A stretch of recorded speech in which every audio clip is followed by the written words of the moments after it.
할렐루야. 우리 에이멘 처치 주일 예배를 우리 하나님께 올려드립니다.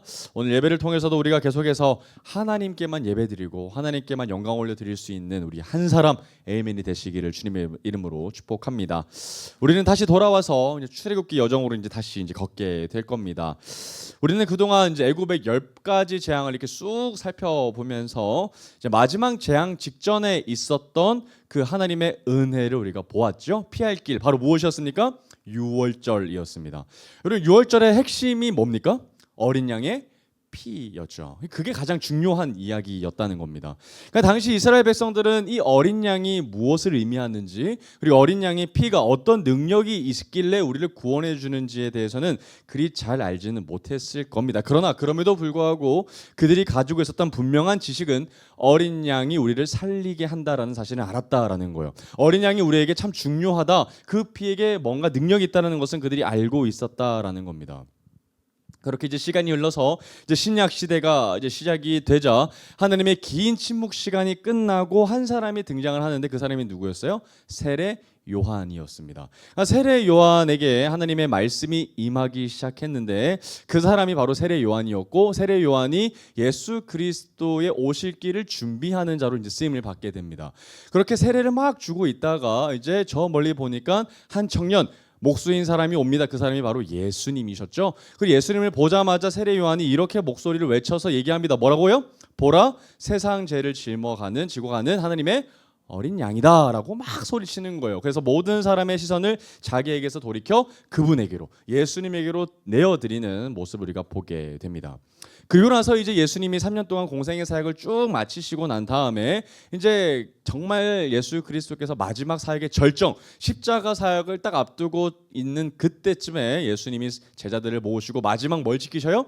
마지막 유월절을 지키셨죠. 그리고 그 유월절 가운데 하나님이 뭘 선포하셨어요? 새 언약, 바로 성찬식을 하나님이 선포하셨던 장면을 우리가 살펴보았습니다. 그래서 우리가 또 기념하기 위해서 우리도 성찬식을 함께 했다는 것을 여러분들이 기억하실 겁니다. 이제는 우리가 율법으로 말미암아 의로워지는 것이 아니라 뭐로 말미암아? 예수 그리스도의 보혈이죠.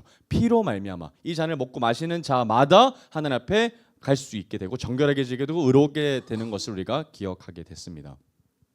자, 그러면 오늘 말씀으로 들어갈 텐데요. 다시 우리가 출애굽으로 돌아온 겁니다. 그러면 여러분, 이스라엘 백성들이 200만이 되는 엄청난 숫자잖아요, 그죠? 그 숫자가 어떻게 이동을 하게 되는지, 정말 엄청난 수의 사람들이 막 대군으로 움직이게 될 텐데 그 역사적인 장면의 현장 속으로 우리가 한번 들어가 보도록 하겠습니다. 여러분, 성경 책 한번 펴셔 보시겠어요? 오늘 성경 본문을 보시면 오늘 말씀 본문에 소제목이 볼드체로 쫙 적혀 있는 게 있을 겁니다. 뭐라고 적혀 있죠? 네, 오늘 구름기둥과 불기둥이 오늘 여러분 이 말씀의 핵심 내용입니다. 뭐라고요? 구름기둥과 불기둥. 그런데 오늘 말씀 제목이 더 중요합니다. 오늘 말씀 제목 한번 우리 같이 따라 읽어보도록 하겠습니다. 구름기둥, 불기둥에서 십자가 기둥으로. 와, 이게 어떻게 연결이 될지 오늘 제가 먼저 미리 예고하면서 오늘 말씀으로 들어갑니다. 구름기둥과 불기둥. 그런데 그게 이제 십자가 기둥으로 어떻게 연결이 되는지 한번 보도록 할게요. 오늘 가장 중요하게 키워드가 다루어질 게 바로 이 구름기둥과 불기둥인데 도대체 이게 어떤 것을 의미하는지, 또 이것이 우리에게 어떤 의미가 되어지는지를 한번 깨달아 알게 되기를 간절히 바랍니다. 오늘 말씀 13장 17절부터 한번 들어가 보도록 하죠. 한번 같이 읽어보겠습니다. 시작. 바로가 백성을 보낸 후에 블레셋 사람의 땅의 길은 가까울지라도 하나님이 그들을 그 길로 인도하지 아니하셨으니 이는 하나님이 말씀하시기를 이 백성이 전쟁을 하게 되면 마음을 돌이켜 애굽으로 돌아갈까 하셨음이라. 여러분, 좀 문장이 길기 때문에 그냥 읽으면 어떤 말인지 잘 모릅니다. 그래서 눈으로 한번 찬찬히 읽어보시면 여러분, 이게 어떤 내용을 지금 다루고 있어요? 뭐 하겠다는 이야기예요? 자, 17절의 핵심은 딱 한 단어로 설명할 수 있습니다. 경로입니다. 경로. 지금 경로를 어떻게 설정하는지에 대한 이야기가 이제 나오고 있거든요.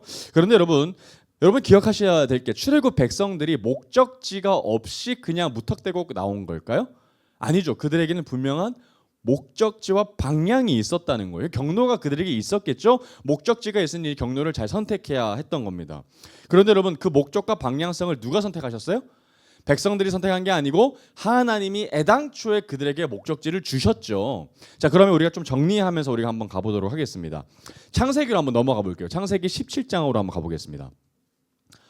도대체 언제 하나님께서 그들에게 목적을 주셨는지 방향을 설정해 주셨는지 한번 볼게요. 창세기 17장 4절에서 8절까지 말씀입니다. 창세기 17장 4절에서 8절까지 제가 한번 읽어볼게요. 자, 보라, 내 언약이 너와 함께 있으니 너는 여러 민족의 아버지가 될지라. 이제 후로는 내 이름을 아브라함이라 하지 아니하고 아브라함이라 하리니 이는 내가 너를 여러 민족의 아버지가 되게 함이니라. 내가 너로 심히 번성하게 하리니 내가 내게서 민족들이 나게 하며 왕들이 내게로부터 나오리라. 내가 내 언약을 나와 너 및 내 대대 후손 사이에 세워서 영원한 언약을 삼고 너와 내 후손의 하나님이 되리라. 내가 너와 내 후손에게 자 밑줄 그어볼까요? 네가 거류하는 이 땅. 그 땅이 어디입니까? 곧 가나안이죠. 그죠? 그러니까 하나님께서는 애당초 아브라함에게 언약을 주시면서 땅을 주시겠다는 약속을 하셨다라는 거예요. 가나안 온 땅을 주어서 영원한 기업이 되게 하고 나는 그들의 하나님이 될 것이다. 너로부터 말미암아 이제 후손들이 쫙 나올 것이다. 그러면 이제 너희들은 나를 섬기는 하나님의 백성들이 될 것이다 라는 이야기를 하신다는 거예요. 그런데 더 놀라운 것은 하나님이 가나안 땅이라고 지칭했는데 도대체 어디까지가 가나안 땅인지에 대한 헷갈림이 있을 수 있겠죠. 그죠?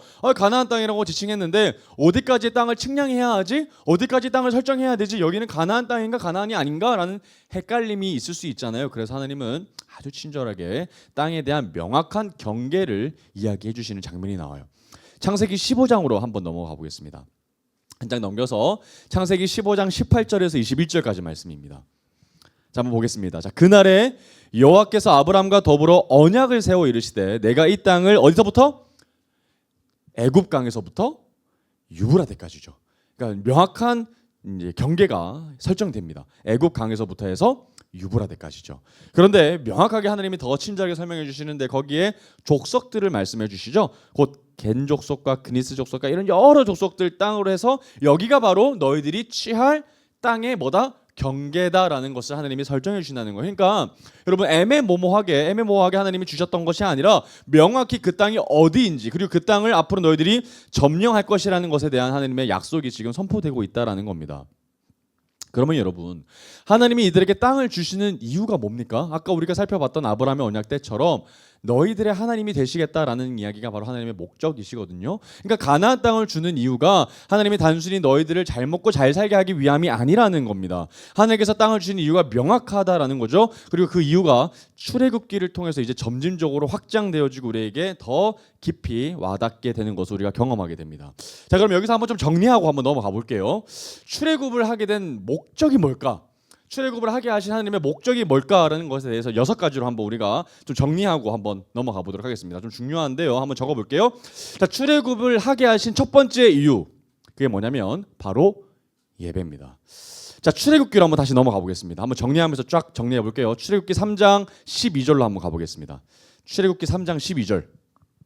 하나님이 이스라엘 백성들을 왜 출애굽을 하셨는가? 단순히 그들을 해방하기 위해서, 그들을 자유하기 위해서 네 맞지만 그것은 그 근원적인 이유가 아니라는 것이죠. 진짜 하나님이 출애굽을 통한 하나님의 목적과 마음이 무엇일까? 자, 출애굽기 3장 12절입니다. 한번 같이 읽어볼게요. 자, 하나님이 이르시되 내가 반드시 너와 함께 있으리라. 네가 그 백성을 애굽에서 인도하여 낸 후에 너희가 이 산에서 하나님을 뭐 할 거다? 섬긴다. 섬긴다 동그라미. 어떤 단어였죠? 월십이라는 단어였죠. 뭐 한다는 겁니까? 예배한다는 거예요. 이 산에서 예배한다는 거예요. 그래서 출애굽을 하게 하시는 하나님의 목적이 뭐다고요? 월십, 예배라는 거예요. 이제 출애굽한 백성들은 하나님 앞에 뭐 하면 됩니까? 예배하면 되는 거예요. 예배하기 위해서 하나님이 출애굽을 하셨다라는 거예요. 그러면 이들은 이제 앞으로 어떤 정체성이 있는 거예요? 예배하는 사람들, 바로 예배자라는 거예요. 여러분 이들만이겠어요? 우리들도 마찬가지죠. 우리도 마찬가지로 하나님 앞에 예배자들이라는 겁니다. 자, 그러면 출애굽을 하게 하신 두 번째 이유가 먼저 한번 보겠습니다. 두 번째 이유는 하나님을 알게 하기 위함입니다. 하나님을 알게 하기 위함. 이게 두 번째 이유인데요. 자, 말씀을 통해서 한번 근거를 찾아보겠습니다. 출애굽기 6장 7절로 한번 가볼게요. 출애굽기 6장 7절. 출애굽기 6장 7절로 가면 하나님을 알게 하기 위함이다라는 하나님의 목적과 마음이 분명하게 말씀에 적혀 있습니다. 6장 7절 한번 볼까요? 너희를 내 백성으로 삼고 나는 너희의 하나님이 되리니 나는 애굽 사람의 무거운 짐 밑에서 너희를 빼낸 뭘 알게 될 거라고요? 너희의 하나님 여호와인 줄을 너희가 알지라. 하나님 알게 하기 위함이죠. 너희들 알아야 돼. 내가 누구인지, 너희들을 인도하여 낸 자가 누구인지 너희들 알아야 돼. 이걸 알게 하기 위해서 하나님이 출애굽시키셨다라는 이야기입니다. 자, 한 장 넘어가서 7장 5절로 볼게요. 출애굽기 7장 5절. 똑같이 반복됩니다. 내가 내 손을 애굽 위에 펴서 이스라엘 자손을 그 땅에서 인도하여 낼 때야 애굽 사람이 나를 여호와인 줄 알리라. 이스라엘 백성들뿐만 아니라 누구도 알아야 돼요? 온 세상이죠. 애굽 사람들 역시 하나님이 여호와인 줄을 알게 하는 것이 하나님의 마음이라는 거예요. 그런데 여러분 거기서 끝나는 것이 아니야. 하나님의 마음은 어디까지냐? 출애굽기 10장 2절로 한번 가보겠습니다. 10장 2절. 자, 이스라엘 백성들도 넘어서 그리고 애굽 사람들까지 넘어서 하나님은 어디까지 알게 하시기 원하셨나 봤더니 10장 2절이에요.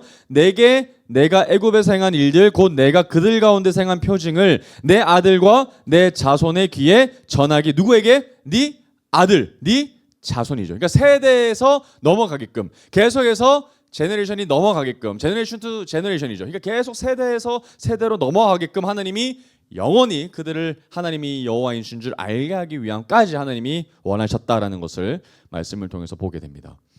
그러니까 여러분 출애굽을 통해서 단순히 그들의 해방이 목적이 아니라 하나님이 여호와이신 줄을 온 세상이 알게 하시기 위함이었다는 거예요. 그러면 이제 하나님이 누구이신지 그들은 경험적으로 또 직간접적으로 알게 될 겁니다. 이 모든 것들이 하나님에 대해서 알기 위함이라는 거예요. 하나님에 대한 지식을 얻는 것이죠. 자, 그럼 세 번째 이유입니다. 세 번째 이유는 뭐냐? 출애굽의 세 번째 이유는 하나님의 영광을 위함입니다. 하나님의 영광을 위함.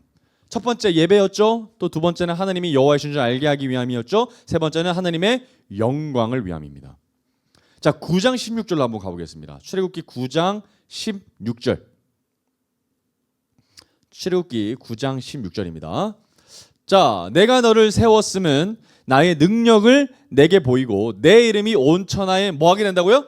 전파하는 거예요. 그러니까 온 세상 사람들이 하나님의 능력 앞에 엎드리게 만드는 거예요. 전파한다는 거. 하나님의 이름이 뭐 하게 되는 거? 창대케 되는 거죠. 위대하게 되는 것. 그게 하나님의 영광을 위함으로 볼 수 있습니다. 자, 또 한번 볼까요? 14장 4절로 한번 가보겠습니다. 출애굽기 14장 4절입니다. 출애굽기 14장 4절. 자, 뭐라고 나와 있습니까? 내가 바로의 마음을 완악하게 한즉 바로가 그들의 뒤를 따르리니 내가 그와 그의 온 군대로 말미암아 뭘 얻겠다고요? 영광 얻겠다고요. 그러니까 애굽 사람들도 하나님 앞에 영광 돌릴 뿐만 아니라 누구도? 이스라엘 백성들도, 그죠? 그리고 나아가 모든 다음 세대까지 영광을 하나님 앞에 드리길 원하셨다라는 거죠. 이게 세 번째 이유입니다. 정말 하나님께만 영광 올려드리길 원하셨던 마음이 출애굽을 통해서 하나님이 보여주셨다라는 겁니다. 자, 네 번째 이유입니다. 네 번째 이유는 아까 우리가 초반에 살펴봤던 거와 동일한데요. 약속의 땅으로 인도하시기 위함입니다. 약속의 땅으로 인도하기 위함. 어디 땅이었죠?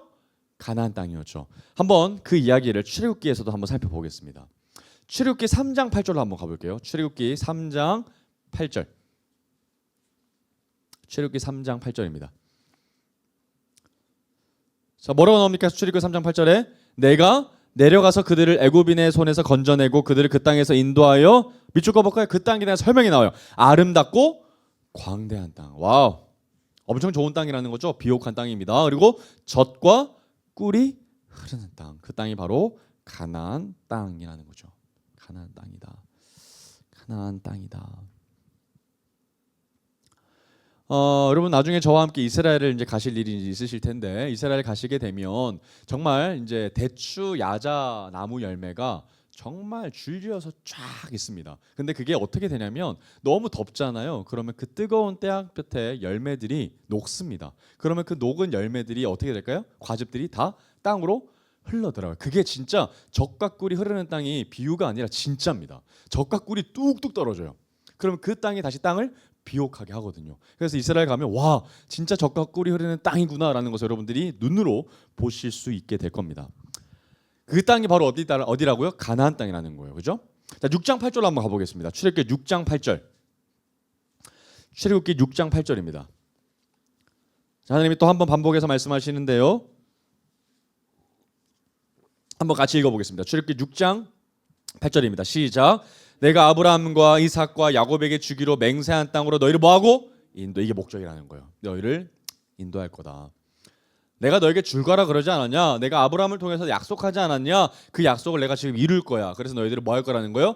인도할 거라는 거죠. 어디로? 가나안 땅으로. 그 땅을 너에게 줄 거다.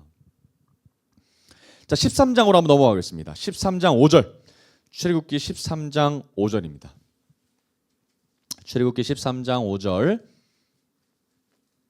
자, 또 땅에 대한 약속을 우리 이스라엘 백성들에게 상기시켜 주시는 장면이 나와요. 우리가 보았던 장면입니다. 5절. 여호와께서 너를 인도하여 가나안 사람과 헷 사람과 아모리 사람과 히위 사람과 여부스 사람의 땅 곧 내게 주시려고 내 조상들에게 맹세하신 바 적과 꿀이 흐르는 땅이죠. 그죠? 그 땅에 너희들이 도착하거든 뭘 지켜라? 예식이지. 예식 뭐였어요? 유월절이죠. 그죠? 기억나시죠? 아비벌에 시작했던 그 놀라운 유월절이 바로 이 말씀이었다는 거죠. 그래서 너희들이 그 땅에 들어가거든 그곳에서도 계속 하나님의 말씀을 지켜야 한다. 예식을 지켜야 된다. 유월절 지켜야 된다라는 것을 너희들에게 상기한다라는 것이 하나님의 목적이었다는 거죠. 자, 그러면 이제 다섯 번째 이유입니다. 이제부터 이제 진짜 핵심적인 이유가 드러납니다.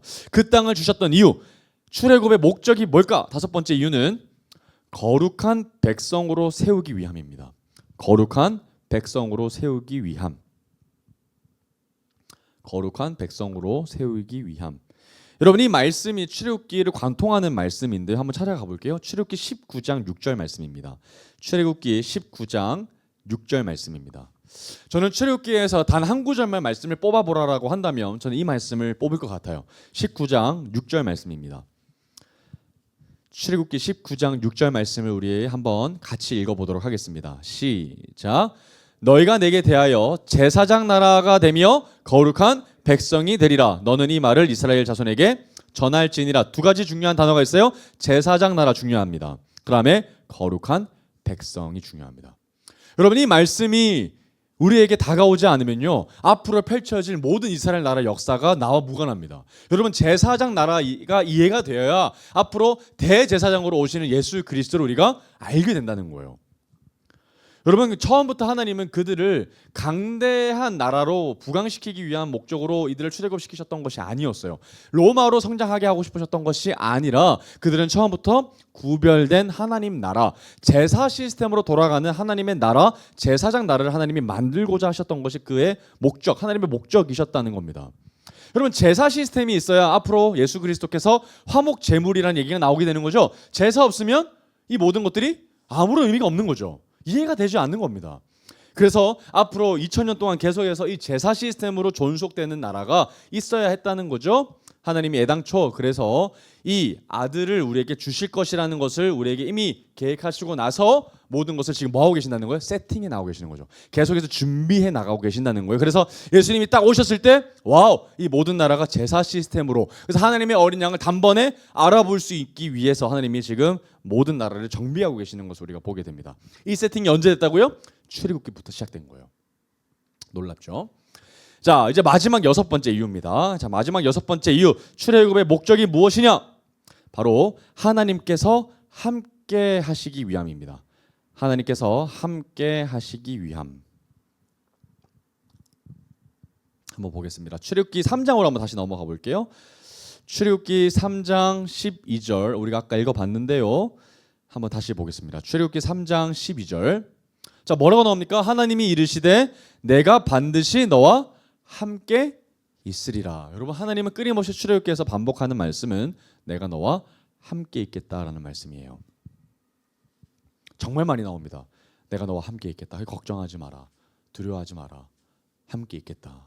그래서 함께 하시기 위함이 출애굽의 목적에 담겨져 있다라는 거죠. 자, 한번 25장으로 한번 가보겠습니다. 출애굽기 25장 8절. 여기서 또 중요한 단어가 등장합니다. 출애굽기 25장 8절.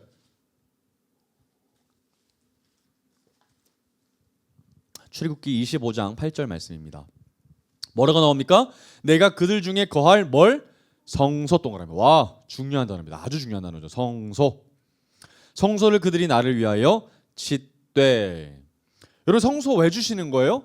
여러분, 성소가 뭐 하는 곳입니까? 하나님의 집이죠. 하나님의 집에 누가 계셔요? 항상 하나님이 계시죠. 항상 함께 하시겠다는 의미로 성소를 우리에게 주신다라는 겁니다. 근데 여러분 더 중요한 건 이때 성소라는 개념이 없으면 예수 그리스도가 성소가 되신다는 이야기를 받아들이기가 어렵습니다. 왜냐? 성소가 바로 주님이시거든요. 한번 말씀 찾아보겠습니다. 요한계시록 21장 22절입니다. 요한계시록 21장 22절. 요한계시록 21장 22절 말씀 한번 보겠습니다. 요한계시록 21장 22절. 이 성전이 누구를 가리키는가 명확하게 나옵니다. 이 사도 요한이 반모섬에서 마지막 요한계시록을 적으면서 천국에 대한 환상을 쭉 보고 나는데 거기에 성전이 없는 겁니다. 그러면서 이렇게 정리합니다. 요한계시록 21장 22절 뭐라고 나옵니까? 성 안에서 내가 성전을 봤다 안 봤다? 못 봤다는 거예요. 못 찾았다는 거예요. 근데 왜 못 찾았던가 봤더니 이는 주 하나님 곧 전능하신 이와 및 어린 양이 바로 뭐였다고요? 성전이었다는. 그러니까 주님이 성전이셨기 때문에, 주님이 성소셨기 때문에 우리가 앞으로 가게 될 그 새 하늘과 새 땅에는 성전이 있다 없다고요? 없는 거죠. 주님이 성전이시니까. 바로 여러분 출애굽기 때 성소에 대한 개념이 이해가 돼야 앞으로 주님이 성소시라는 말이 우리가 이해가 되는 거죠. 이게 처음과 끝이 구약과 신약이 완전히 지금 뭉쳐서 연결이 되는 거죠. 자, 그럼 다시 출애굽기로 넘어와 보겠습니다. 출애굽기 29장으로 한번 가볼게요. 출애굽기 29장 46절입니다. 하나님이 이들에게 성전을 주시고 그 성전을 주신 목적에 대해서 지금 하나님이 말씀해 주시는 장면이 나와요. 출애굽기 29장 46절입니다.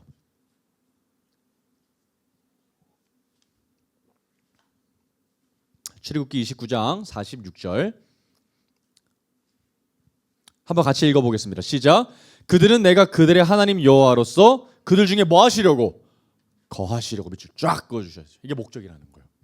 하나님이 그들에게 성소를 주신 이유는 그들 중에 뭐 하시려고? 함께 거하시기 위해서. 이게 목적인 거죠. 이것 때문에 하나님이 우리를 출애굽시키셨다라는 겁니다. 이처럼 하나님께서는 아무것도 아닌 우리들을 하나님께서 인도해 주셨던 거죠. 이런 이유들을 통해서 말입니다. 그런데 여러분 이 6가지 이유를 우리가 종합해서 한 꼭지점으로 연결해 보면 궁극적인 목적이 나오거든요. 한 가지 방향으로 귀결되는 것을 우리가 보게 됩니다. 바로 어떤 곳으로 우리가 귀결이 되냐? 바로 임마누엘입니다. 여러분 이게 바로 출애굽의 궁극적인 목적이에요. 임마누엘. 그리고 임마누엘이 뭐죠? 하나님이 우리와 함께 하심이죠. 하나님이 우리와 함께 하심. 그래서 우리 이곳 가운데 하나님이 오셨다는 거, 십자가로 연결이 되는 거예요. 예수님이 우리를 위해서 오셨다. 우리의 모든 죄를 대속하시기 위하여서 준비하신 하나님의 놀라운 계획이라는 것을 우리가 출애굽기를 통해서 보게 된다는 거죠.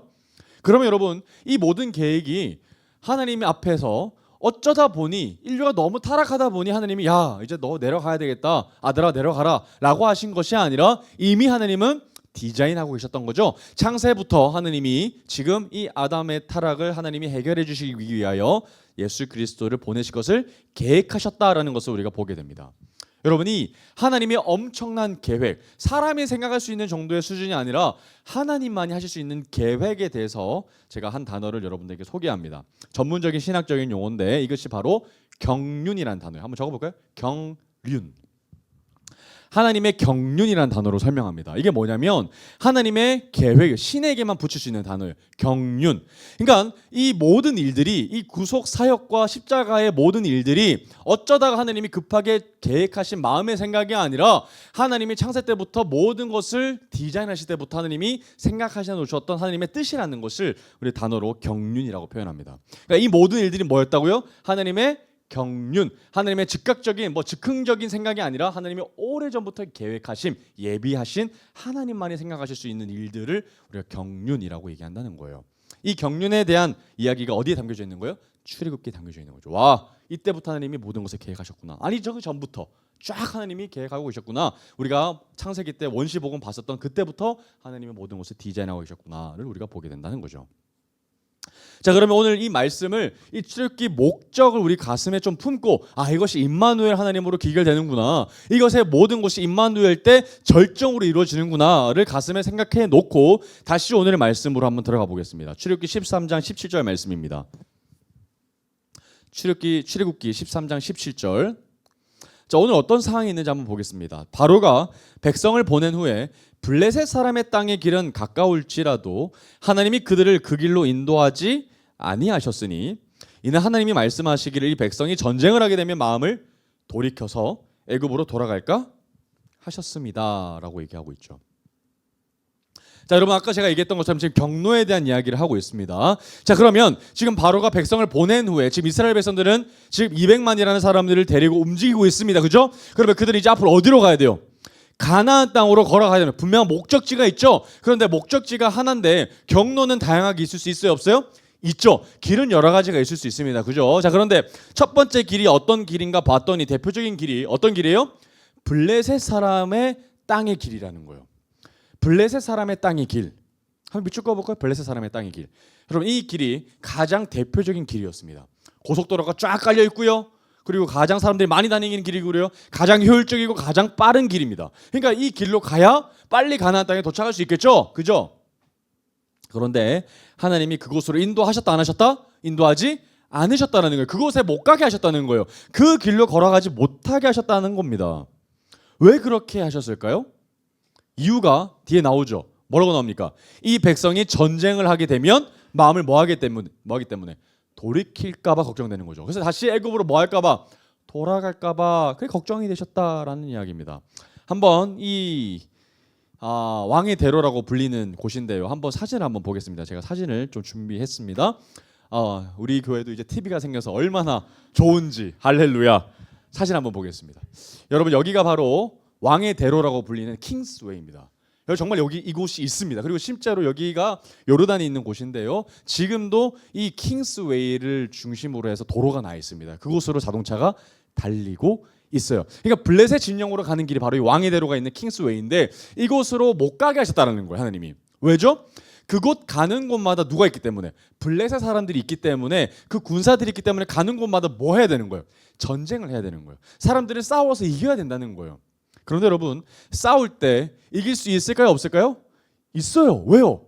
하나님이 그들과 함께 하시기 때문이죠. 그래서 앞으로 이 이스라엘 백성들은 계속해서 전쟁을 하게 될 겁니다. 그죠? 블레셋 사람들이 걱정할 필요 하나도 없어요. 그런데 이들은 전쟁을 해본 경험이 있어요? 없어요? 하나도 없어요. 그래서 전쟁을 하게 되면 어떤 마음부터 딱 들어오게 되는 거예요? 큰일 났다, 두렵다. 그러면서 바로 도망갈 생각부터 하게 된다는 거예요. 놀랍게도 여러분 앞으로 도망가는 장면을 이제 보게 될 겁니다. 나온 김에 사진 한번 좀 몇 개 더 볼게요. 다음 거 한번 보여주시겠어요? 여러분 제가 이 요르단 광야에서 모닥불을 피워놓고 찍은 사진입니다. 이거 여러분들이 하고 싶은 거예요. 이거 넘어가 볼게요. 여기가 이제 와디럼이라고 불리는 광야입니다. 정말 흙 색깔이 빨갛죠. 그래서 여기서 이제 그냥 텐트 치고 잠을 자는 겁니다. 물론 저희들이 치는 텐트는 아니고요. 잘 쳐져 있는 게르라고 하는 곳이 있어요. 넘어가 볼게요. 자, 여러분 여기가 어딜까요? 좀 색깔이 좀 달라졌죠? 여기는 이제 사우디아라비아에 있는 이쪽 땅인데 여기에 이제 이만큼 넓어 있는 이 터가 아마도 모세와 이스라엘 백성들이 이곳에서 진을 쳤던 장소가 아닌가라고 추측되어지는 땅입니다. 놀랍습니다. 정말 광활합니다. 그래서 이때까지 모든 학자들이 이집트에서 아무리 살펴봐도 200만이 주둔할 곳이 없는 거예요. 그만한 평지가 없는 거예요. 그래서 정말 많은 비평을 받아왔습니다. 가짜야, 출애굽하지 않았어, 또는 출애굽했을 때 그 숫자가 사실은 얼마 되지 않았어, 한 20만 정도밖에 되지 않았던 것 같아 라고 했는데 이제 이 장소가 발견되어지면서 200만이 정말 주둔할 수 있는 곳이 나왔거든요. 그래서 정말 하나님의 말씀대로 그 어마어마한 숫자가 왔구나라는 것을 이제 우리가 좀 보게 됩니다. 한번 다음 사진 볼까요? 자, 이곳에서 여러분들 제가 초청할 겁니다. 같이 갈 겁니다. 아멘.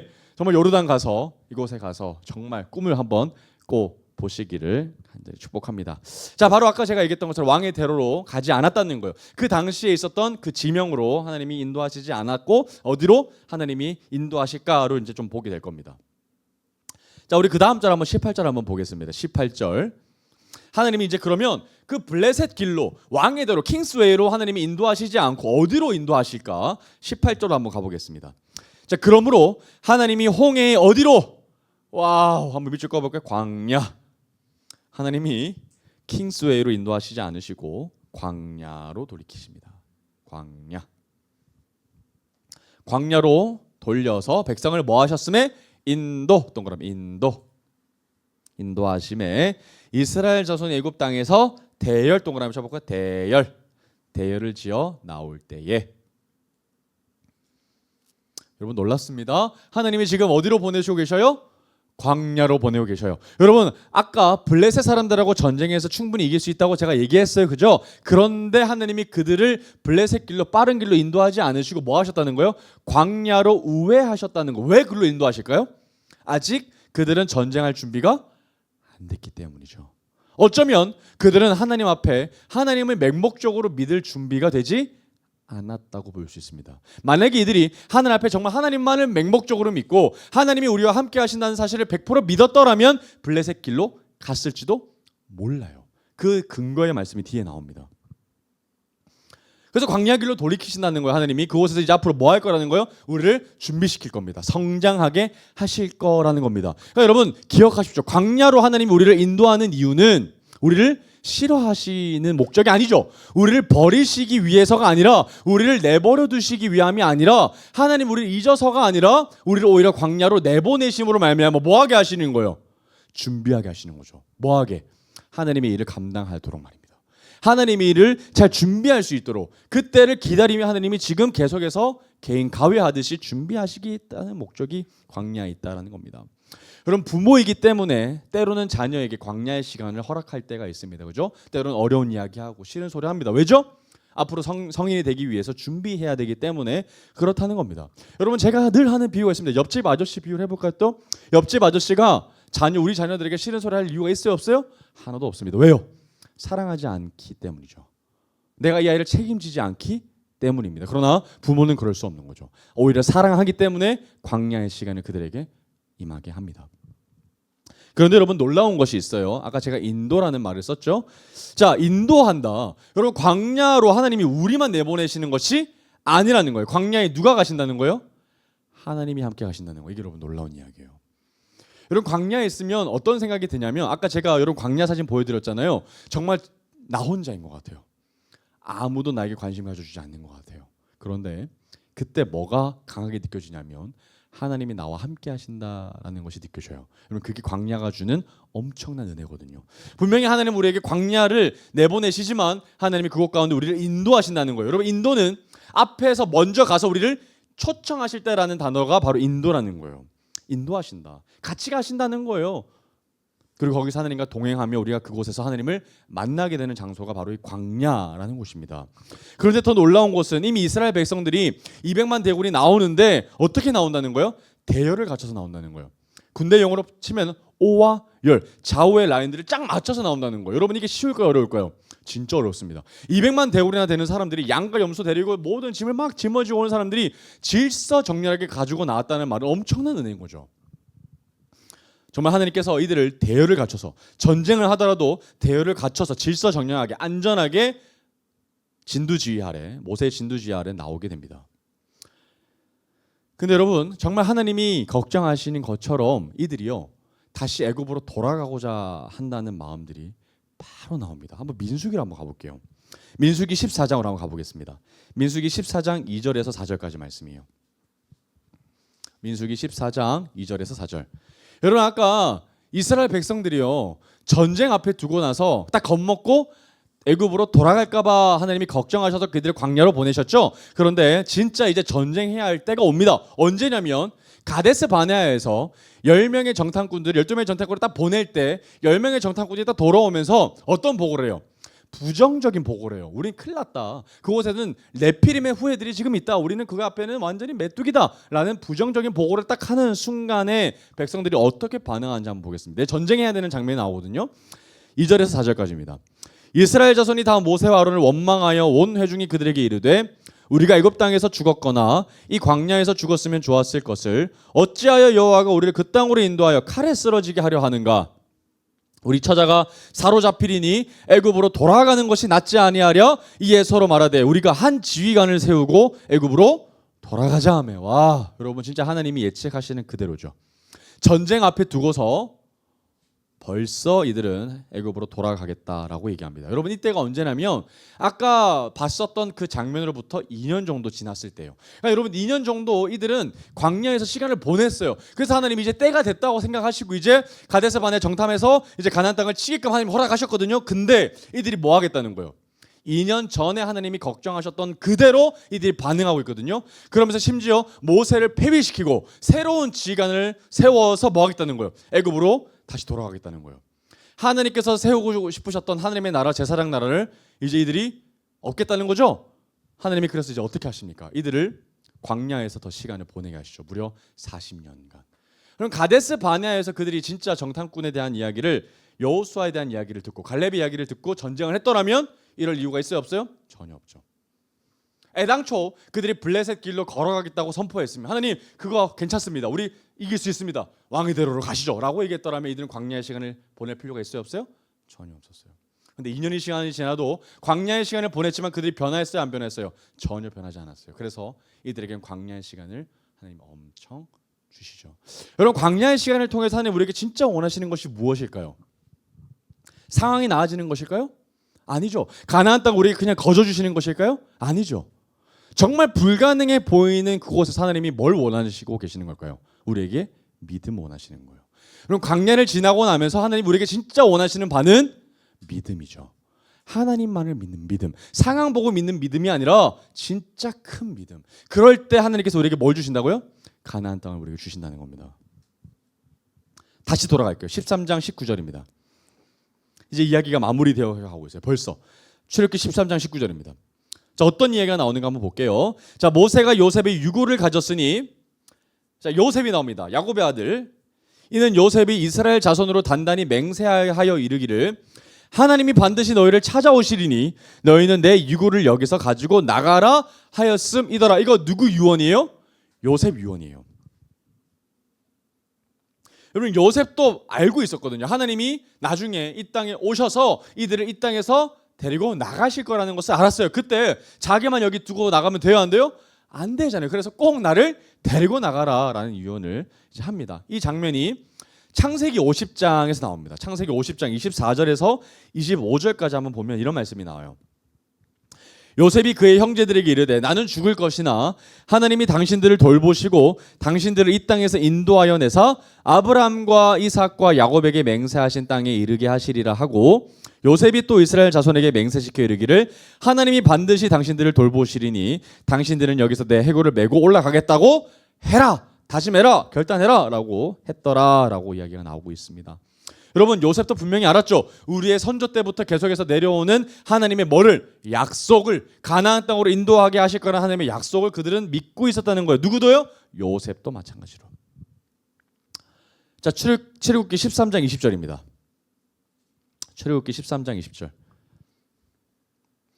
그들이 숫곳을 떠나서 광야 끝 에담의 장막을 치니, 여러분 참으로 안타까운 것은요, 이들이 이제 블레셋 길로 가지 않고 앞으로 2년 지났다가 이제 가데스 바네아에서 광야에서 40년의 시간을 보내는 참으로 비참한 일들이 벌어질 텐데, 그것 때문에 누가 또 피해를 봐요? 요셉이 또 피해를 봅니다. 그죠? 바로 들어갈 수 있었는데, 이제 가나안 땅에 바로 들어갈 수 있었는데, 이들의 믿음 없는 때문에 40년을 광야에서 요셉의 해골이 움직이게 되는 이런 안타까움들이 있습니다. 자, 어쨌든 13장 20절에서 그들이 숫곳을 떠나서 이제 광야 끝 에담의 장막을 칩니다. 여러분, 에담이라는 지명은 지금도 어딘지 정확하게 모릅니다. 미지의 장소입니다. 어쨌든 한 곳에 하느님이 장막을 치게끔 하시죠. 그럼 여러분, 텐트 생활이 쉽습니까, 어렵습니까?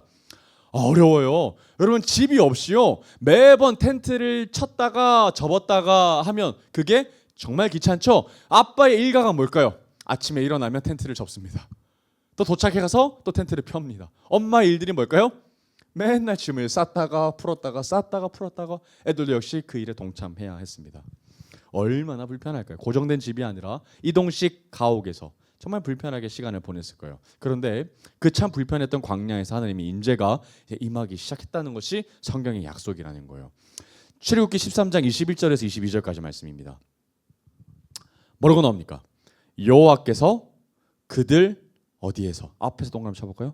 그들 앞에서 가세요. 여러분, 이게 진짜 중요한 단어예요. 여러분, 그래서 하나님께서 우리를 뭐 하시겠다는 약속이 믿어지는 거예요? 인도하실 거라는 게 믿어진다는 거예요. 그리고 하나님이 우리를 등 띠미시지 않아요. 야, 가 내가 함께 한다니까, 이런 게 아니라요, 하나님이 우리보다 먼저 앞서셔서 우리의 손을 잡고 인도하신다는 거예요. 여호와께서 그들 앞에서 가시며 낮에는 구름 기둥으로 그들의 길을 인도하시고 밤에는 뭐로? 불기둥을 그들에게 비추사 낮이나 밤이나 진행하게 하시니 낮에는 구름기둥 밤에는 불기둥이 백성 앞에서 뭐하지 않는다고요? 떠나지 않는다라고 얘기하고 있습니다. 여러분 어느 때보다도 이들은 하나님의 임재를 강력하게 느끼고 있습니다. 왜죠? 하나님이 함께 하시겠다는 그 상징적이 두 개가 나와 함께 하고 있기 때문이죠. 내 눈에 보이기 때문이죠. 그죠? 정말 내 눈앞에 신의 임재가 신이 함께 하겠다는 약속이 지금 이루어지고 있는 건 아닙니까? 그죠? 불안할 때마다 뭐 보면 되는 거예요? 구름 기둥 보면 되는 거죠. 두려움이 마음이 생길 때마다 뭐 보면 되는 거예요? 불기둥이 내 눈앞에 있다는 것을 보고 우리는 마음 다시 안전해지게 평안해지게 된다라는 겁니다. 여러분 왜 구름 기둥일까 불기둥일까 생각을 해보면 중동에 가보면요 낮에는 너무나도 강한 이 떼약볕 때문에 너무 덥습니다. 그때 구름 기둥이 있다면 뭐가 생기는 걸까요? 정말 천년 바람이 생깁니다. 그죠? 선선해질 겁니다. 그들에게 참 피할 길이 되죠. 밤에는 어떨까요? 중동의 밤은 진짜 춥습니다. 얼어붙어요. 그러면 불기둥은 그들에게 참으로 따뜻한 보일러가 되는 거죠. 하나님이 그들에게 정말 입히시고 먹이시고 돌보시는 하나님에 대한 그 아버지에 대한 것이 우리가 말씀을 통해서 좀 느껴지고 있습니다. 그러면 여러분 22절에서 이 구름 기둥과 불기둥이 있으니까 이들이 더 원할 게 있어요 없어요? 없어요. 뭘 걱정합니까? 구름 기둥이 앞서고 불기둥이 앞섰는데 이들은 그냥 따라가면 되는 거잖아요. 그죠? 어떤 군대가 우리를 해하려고 하더라도 구름 기둥과 불기둥이 우리를 지켜줄 건데 하나님이 우리를 지켜줄 건데 뭘 걱정하냐 이 말입니다. 근데 여러분 이제 재밌는 장면이 14장에 나와요. 여기서 끝나면 구름 기둥과 불기둥에 대한 메시지가 여러분 잘 모릅니다. 아 그냥 우리 함께 하신다 정도인데 이제 재밌는 장면이 이제 14장에 이제 보여집니다. 1절과 2절 말씀 볼게요. 여호와께서 모세에게 말씀하여 이르시되 이스라엘 자손에게 명령하여 돌이켜 바다와 믹돌 사이에 비하히롯 앞 곧 바알스본 맞은편 바닷가에 장막을 치게 하라. 여러분 여기도 어딘지 모릅니다. 저 성경의 지명인데 어딘지 몰라요. 근데 어쨌든 분명한 것은 뭐냐면 이 곳에 하나님이 뭐하게 하셨다는 거예요? 진치게 하셨다는 거예요. 근데 여기서 여러분 보면 돌이켜라는 단어가 나와요. 여기서는 아까 숫곳에서 있었잖아요. 그죠? 숫곳이라는 곳에 있었는데 거기서부터 떠나게 하시고 지금 새로운 장소로 하나님이 의도하심을 가지고 이동하게 하셨다는 거예요. 야 얘들아 거기 있지 말고 빨리 여기로 와. 여기서 너희들 텐트 쳐 라고 하나님이 말씀하셨다는 거예요. 여러분 그냥 하셨을까요? 아니면 여기가 길이 더 가까워서 그렇게 하셨던 걸까요? 그것은 아닙니다. 여러분 우리가 하나님을 우리가 믿을 때 이렇게 꼭 믿어야 됩니다. 나에게도 하나님이시지만 온 우주 만물에게 있어서도 그분은 여전히 하나님이시라는 사실을 믿으셔야 돼요. 그래서 여러분 우리가 기도할 때요. 정말 우리만 콕 집어서 하나님이 기도 응답을 주시는 것이 아니라 하나님이 뭐 하실까요? 전체의 판을 움직이셔야 돼요. 여러분 우리가 결혼할 배우자를 위해서도 나를 위해서만 기도하면 안 되죠. 내가 만날 배우자를 위해서 하나님이 뭐 하셔야 돼요? 움직이셔야 돼요. 그죠? 내가 취직이 된다고 할지라도 그 취직 면접관의 마음을 뭐 하셔야 돼요? 움직이셔야 되죠. 나 하나 움직이게 하실 위해서도 하나님은 판을 움직이게 하시는 거예요. 그러면 여러분 여기서도 마찬가지예요. 하나님이 지금 어떤 한 장소에 움직이게 하시고 그곳에 머물게 하셔요. 그러면 하나님이 뭐 하실 거냐면 목적이 없는 게 아니라 하나님 이제부터 큰 판을 움직이실 거예요. 목적이 있다는 거예요. 뭐 하실까 하나님이. 기대를 가지고 한번 보겠습니다. 놀랍게도 그 주인공이 등장해요. 그 퍼즐의 주인공이 등장합니다. 14장 3절이에요. 뭐라고 나옵니까? 바로가 이스라엘 자손에 대하여 말하기를 그들이 그 땅에서 멀리 떠나 광야에 뭐가 됐다? 갇힌바 밑줄 그어볼까요? 와우. 여러분 바로가 이런 생각이 드는 거예요. 야 지금 쟤들 뭐 하는 거야? 아니 지금 왜 블레셋 길로 안 가? 왕의 대로로 안 가? 그렇지? 거기 무서워서 못 가겠지? 근데 너희들 지금 뭐 하고 있냐? 광야에서 지금 뭘 이렇게 헤매고 있어? 라고 해서 바로가 어떤 마음이 들어요? 아 이놈들 광야에 뭐 했다? 갇혔구나. 길 잃어버렸구나. 길 잃은 길고양이 돼버렸구나. 하하 꼴 좋다 라는 생각이 지금 누구에게 임한 거예요? 바로에게 임한 겁니다. 그런데 여러분 이 모든 일이 지금 누구의 계획이었어요? 하나님의 계획이었어요. 여러분 이걸 바둑에서 뭐라 그러냐면 함정수라고 얘기합니다. 미끼죠. 미끼를 하나님이 던지셨고 그 미끼를 정확하게 누가 문 거예요? 바로가 꽉 하고 물어버린 거예요. 여러분 그런데 이 모든 계획을 이스라엘 백성들이나 바로가 알아요 몰라요? 몰라요. 누구만 알아요? 바둑들을 놓은 하나님만이 아시는 거죠. 14장 4절입니다. 내가 바로의 마음을 완악하게 한즉 바로가 그들의 뒤를 뭐 할 거다는 거예요? 따르게 된다는 거예요. 여러분, 바로가 마음을 자기가 먹어서 따라가는 게 아니라, 애굽 전차를 보내는 게 아니라 하나님이 그 마음을 허락하셨다는 거예요. 그죠? 그들의 뒤를 따르리니 내가 그와 그의 온 군대로 말미암아 뭘 얻겠다는 거예요. 아까 얘기했던 영광을 얻는다는 거죠. 그죠? 애굽 사람들이 나를 여호와인 줄을 알게 하리라 하심에 무리가 그대로 뭐 할 거라는 거예요? 행하니라 라는 이야기죠. 여러분, 이제 우리가 알고 있는 것처럼 14장에 어떤 일이 벌어질까요? 홍해 도강 사건이 벌어집니다. 홍해를 건너게 될 거예요. 그때 어떤 사람들이 애굽이 홍해에 수장돼요? 애굽의 바로의 전차 부대죠.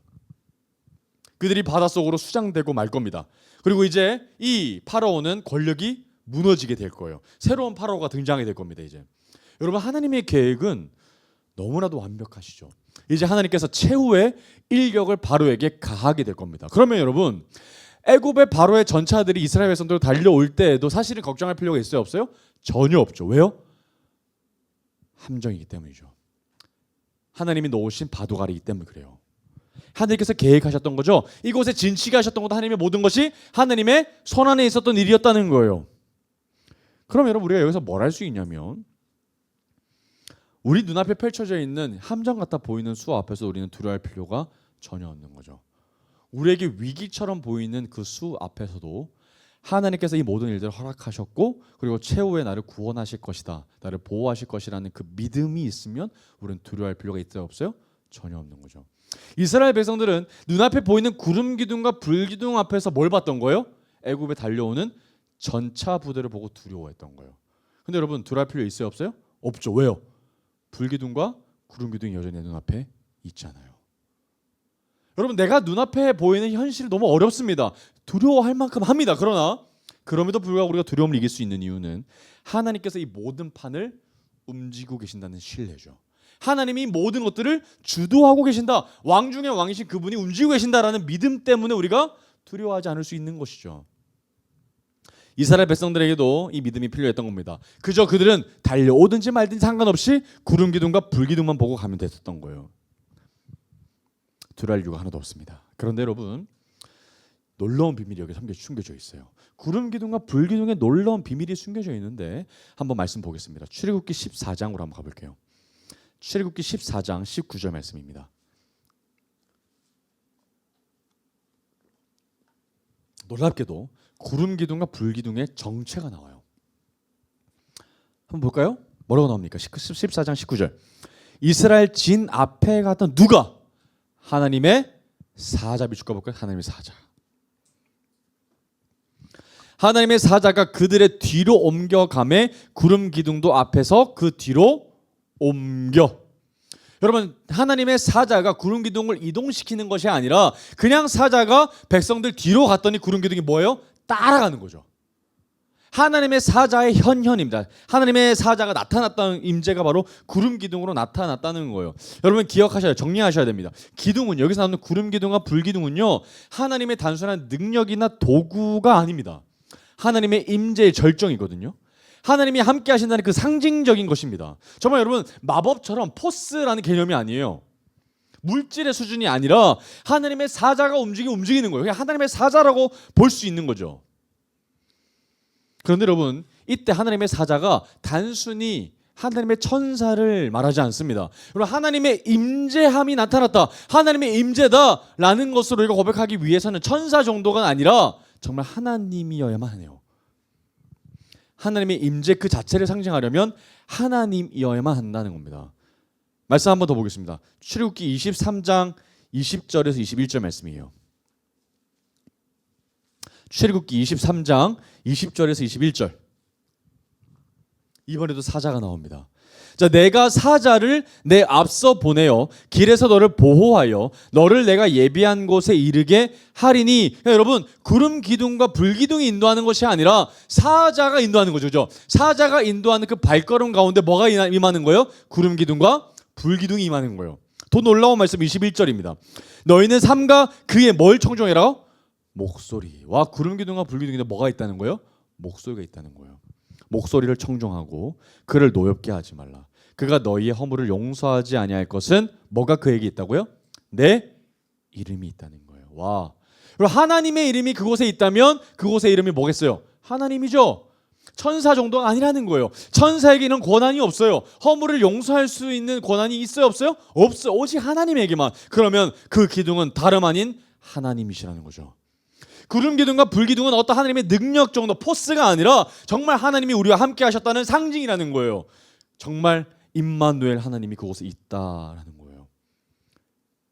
그래서 구름 기둥과 불 기둥이 임마누엘이 되는 겁니다. 바로 십자가 어린 양이신 거죠. 그러니까 광야에서 앞서갔던 구름 기둥과 불 기둥은 단순히 인격 없는 도구의 수준이 아니라 정말 하나님이 우리를 앞서서 인도하시고 보호하셨던 예수 그리스도의 임재셨던 거예요. 그리고 그분이 마침내 육신을 입고 우리 가운데 기둥으로 오셨던 겁니다. 십자가 기둥이 된 거죠. 정말 우리와 함께 하셨던 하나님, 그리고 그 하나님이 이제 우리에게 더 가까이 오시기 위해서 사람의 몸을 입고 이 땅 가운데 오셨던 겁니다. 여러분, 지금은 우리 눈에는 구름 기둥과 불 기둥이 보이지 않습니다. 그러나 이제 그 자리 가운데 뭐가 세워진 거예요? 진짜 예수 그리스도의 임재의 상징, 십자가가 우리 눈앞에 있는 거예요. 십자가 기둥이 우리 앞에 있는 거죠. 내 마음속에 세워진 거죠. 그러면 이제 우리 뭐만 보면 되는 거예요? 십자가만 보면 되는 거예요. 십자가만 보면 되는 겁니다. 어떤 상황 가운데서도 애굽의 전차가 나에게 달려오는 상황 가운데서도 나는 두려워하지 아니할 것은 내 눈앞에 뭐가 있기 때문에, 십자가가 있기 때문인 줄 믿습니다. 사랑하는 여러분, 십자가가 당신을 이끌 겁니다. 하나님이 보여주시는 가나안으로, 새 땅으로, 하나님에게로 그 십자가가 당신을 인도하실 겁니다. 두려워할 필요가 전혀 없죠. 내 인생이 광야와 같은 곳에 있다고 할지라도 우리에게는 십자가가 있기 때문에 우리는 걱정할 필요가 없습니다. 오직 우리 뭐만 보면 된다고요? 십자가만 보면 된다는 겁니다. 우리를 하나님께로 인도하실 그분의 임재, 그분의 은혜만 바라보면 된다는 겁니다. 바로 이것이 우리가 이때까지 살펴보았던 출애굽의 진짜 목적이었다는 겁니다. 아멘. 우리 정말 우리 눈앞에 있는, 우리 가슴 속에 세워진 그 단단한 기둥, 진짜 참된 구름 기둥, 참된 불 기둥이신 우리 십자가 예수 그리스도만 바라보게 되시기를 주님의 이름으로 축복합니다. 아멘. 우리 시간 하나님 앞에 다시 한 번 더 찬양하고 우리 기도하며 나가도록 하겠습니다.